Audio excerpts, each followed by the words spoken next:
ओम शांति। आज हम संडे की अव्यक्त मुरली करेंगे। मुरली है 25/11/1995 की। मुरली का विषय है परमत पर चिंतन और पर दर्शन से मुक्त बनो और पर उपकार करो। परमत पर चिंतन और पर दर्शन से मुक्त बनो और पर उपकार करो। आज बाप दादा अपने चारों ओर जो बाप के बच्चे हैं, विशेष हैं, उन सर्व विशेष आत्माओं को देख रहे हैं। चाहे भारत के या विदेश के किसी भी कोने में हैं, लेकिन बाप दादा सभी विशेष आत्माओं को समीप देख रहे हैं। जैसे आप बच्चों को बाबा को देखकर खुशी होती है ना, और खुशी में भाग करके आए हैं, तो बाप को भी खुशी होती है कि मेरा एक एक बच्चा विशेष आत्मा है। चाहे बुजुर्ग है, अनपढ़ है, छोटे बच्चे हैं, युवा हैं, प्रवृत्ति वाले हैं, लेकिन सारे विश्व के आगे विशेष हैं। चाहे कितने भी बड़े बड़े वैज्ञानिक चमत्कार दिखाने वाले हैं, चंद्रमा तक पहुंचने वाले हैं, लेकिन बाप के विशेष बच्चों के आगे वो भी अनजान है।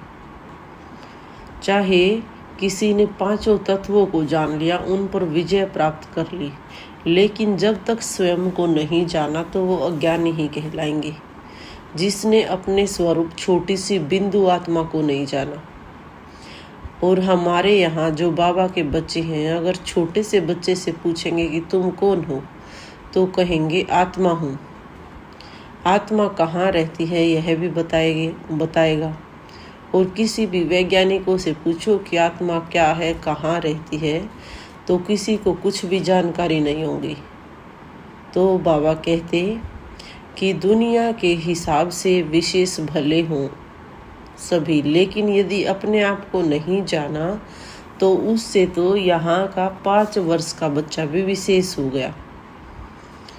तो बाबा कहते हैं आगे कि यहाँ की अनपढ़ बुजुर्ग माता है और दूसरी तरफ अच्छा महात्मा है, लेकिन बुजुर्ग माता फलक से कहेगी हमने परमात्मा को पा लिया है, और महात्मा कहेगा परमात्मा को पाना बहुत मुश्किल है।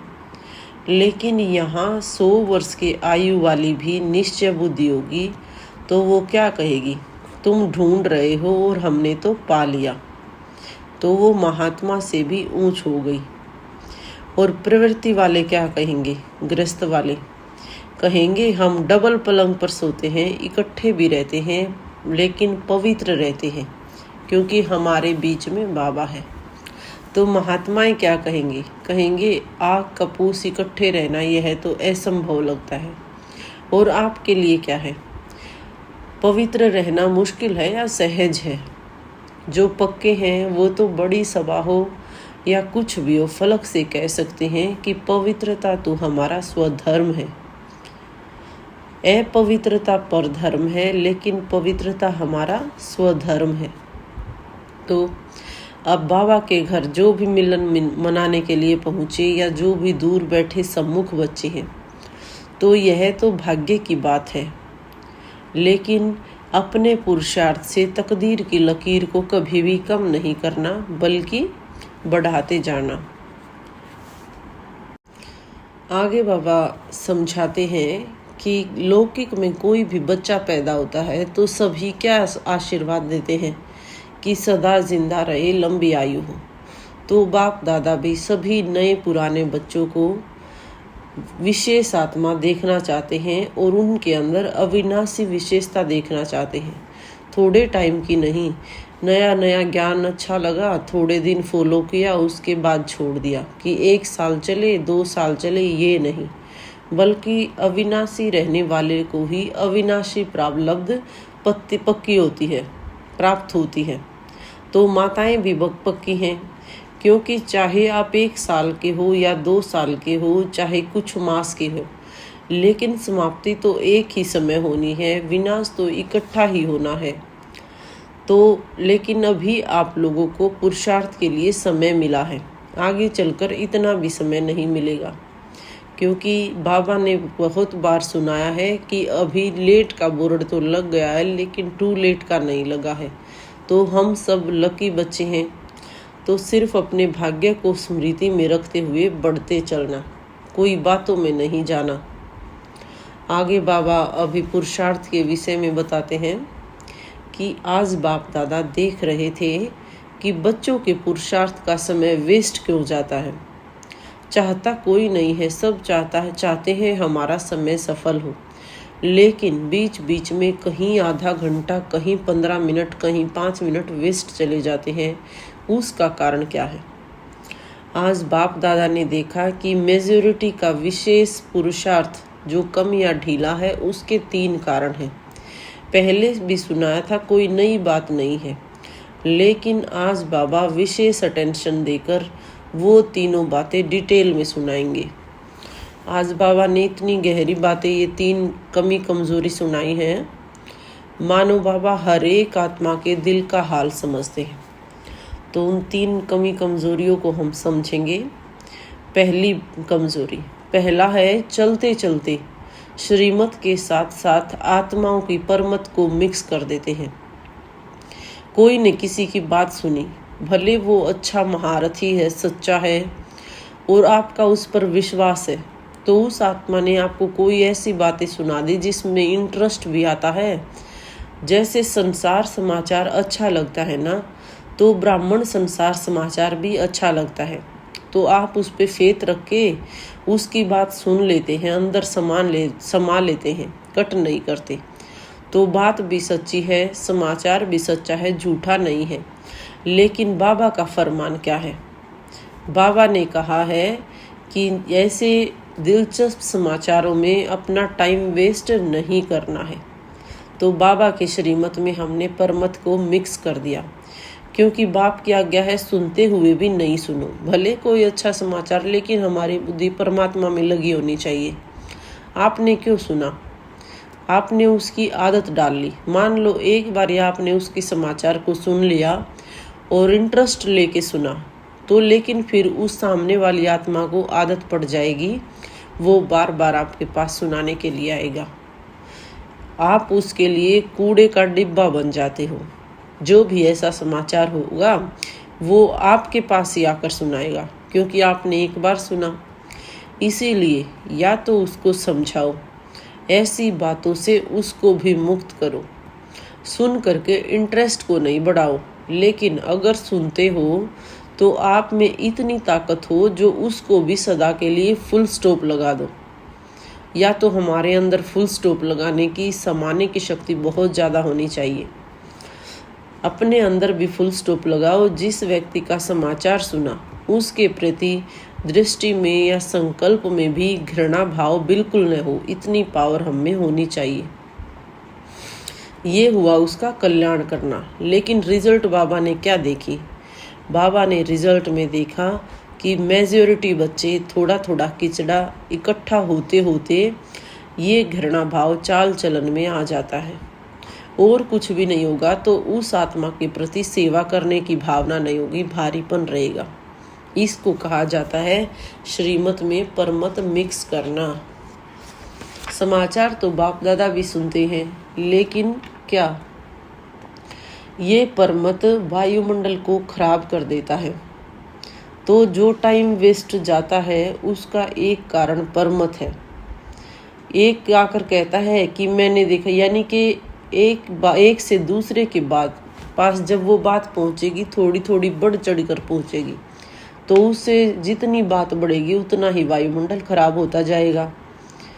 तो इससे टाइम वेस्ट कितना हो जाता है।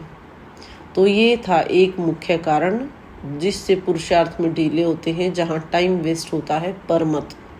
अब बाबा दूसरा कारण बता रहे हैं। दूसरा कारण है पर चिंतन। एक ने बात सुनी तो 8-10 को भले नहीं सुनाए, यह हो नहीं सकता। एक आत्मा बात सुनकर आगे 8-10 को जरूर सुनाएगी। अगर कोई दूर देश में भी होगा तो उसको भी पत्र में लिख देंगे कि यहाँ पर यह नई बात चली हुई है। पर चिंतन समझो, अब आपने 4 को सुनाया, उन 4 की भावना उस आत्मा के प्रति आपने खराब कर दी, तो पर चिंतन शुरू हुआ। तो इसकी गति बड़ी फास्ट और लंबी होती है। पर चिंतन 1-2 सेकंड में पूरा नहीं होता।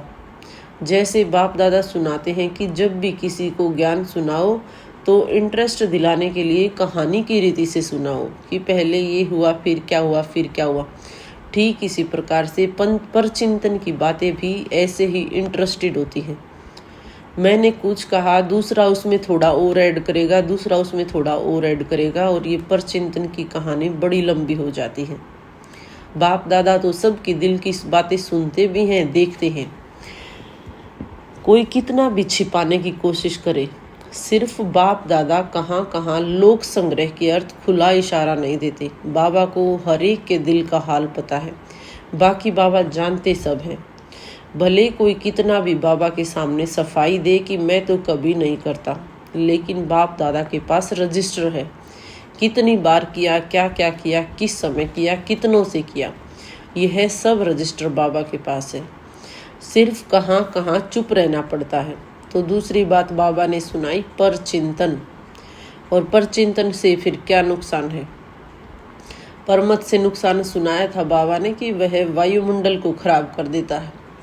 और परचिंतन से नुकसान है, जो परचिंतन करेगा उसका स्वचिंतन कभी नहीं चलेगा।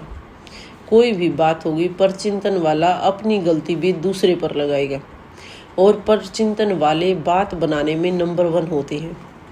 पूरी अपनी गलती दूसरे के प्रति ऐसे सिद्ध कर देंगे जो सुनने वाले बड़ों को भी चुप रहना पड़ता है। तो स्वचिंतन इसको नहीं कहा जाता कि सिर्फ ज्ञान की पॉइंट्स रिपीट कर दी या ज्ञान की पॉइंट्स सुन ली, सुना दी। सिर्फ यही चीज स्वचिंतन नहीं है, लेकिन स्वचिंतन अर्थात अपनी सूक्ष्म कमजोरियों को, अपनी छोटी छोटी गलतियों को चिंतन करके मिटाना, परिवर्तन करना, ये स्वचिंतन है।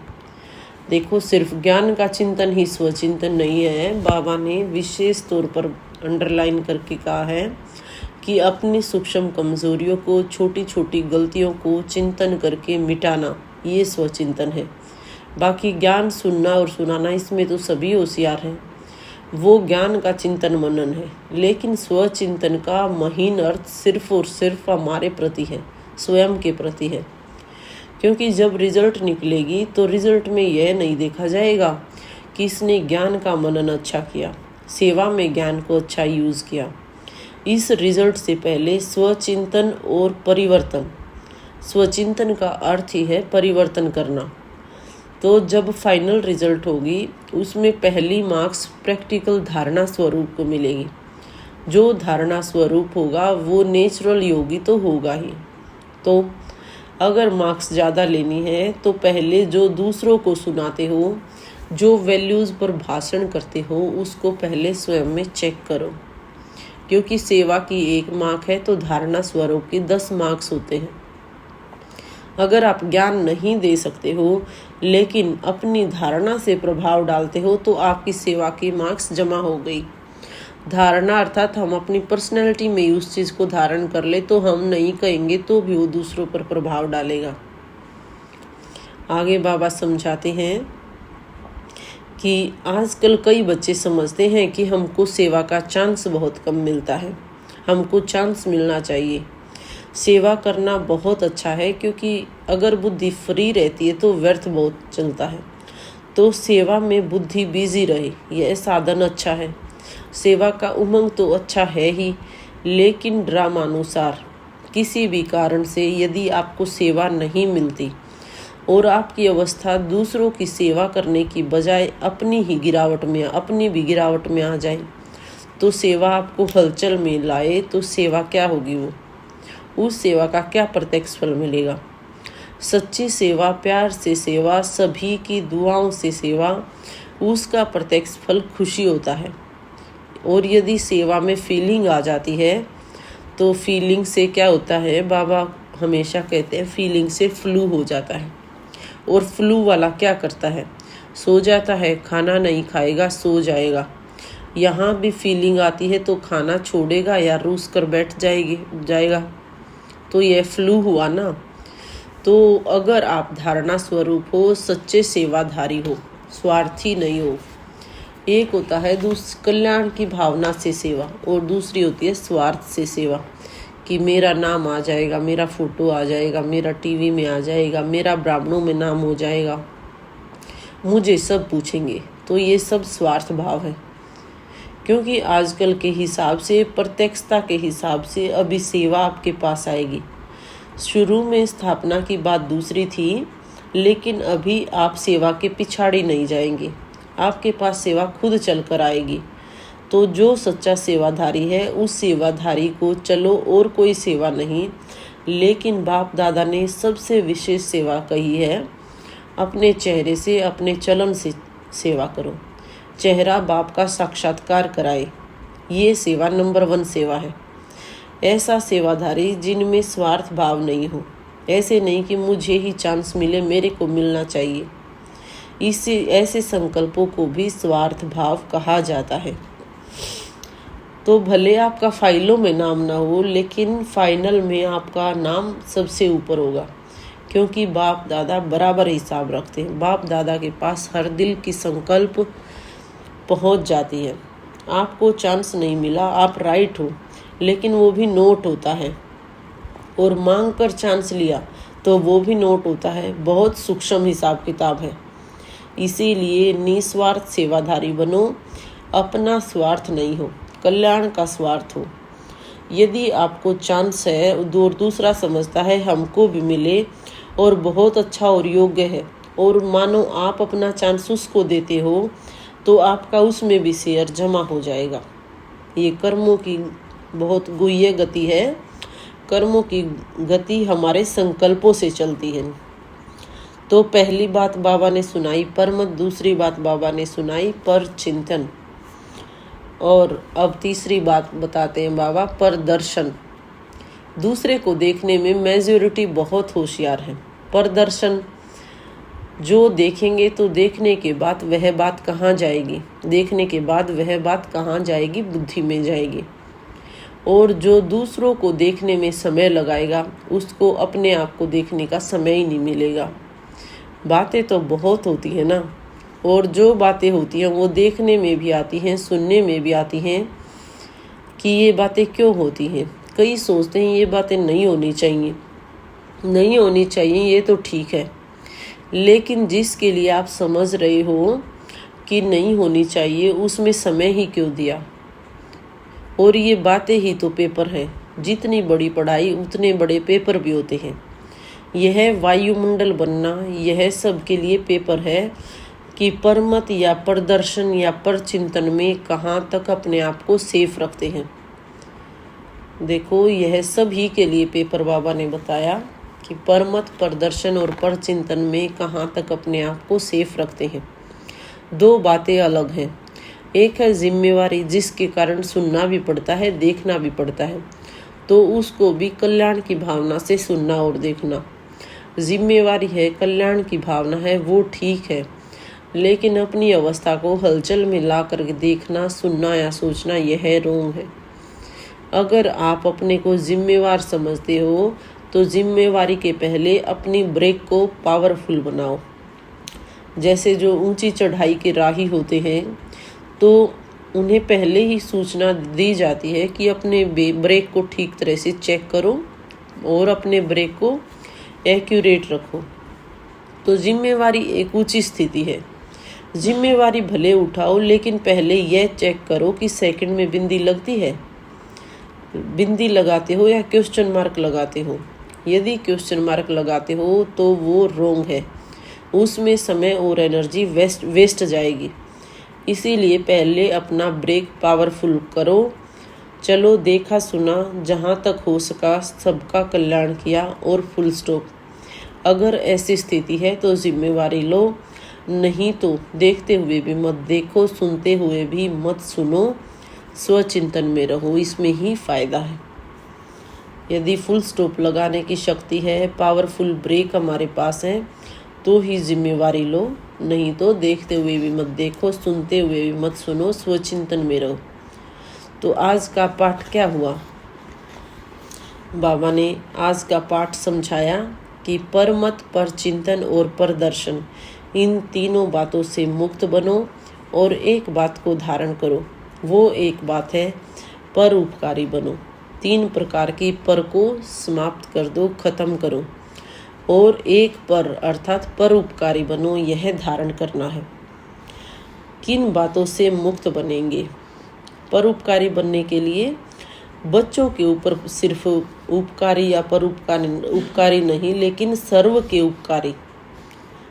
जो नए नए आए हैं वो समझते हैं मुश्किल है, तो चाहे आपका घर हो, सेंटर हो, कहीं पर हो, पेपर ज़रूर आएगा। उस समय यह नहीं कहना कि हमको पता नहीं था, हमको यह ज्ञान ही नहीं था। इसीलिए बाप दादा पहले से ही सुना रहे हैं कि किस में मार्क्स जमा होती हैं, किस में मार्क्स कट जाती हैं। तो अगर नंबर लेना है तो ही जिम्मेवारी लो, नहीं तो कोई और भी कर सकते हैं, क्योंकि सीट अभी कोई भी फिक्स नहीं है।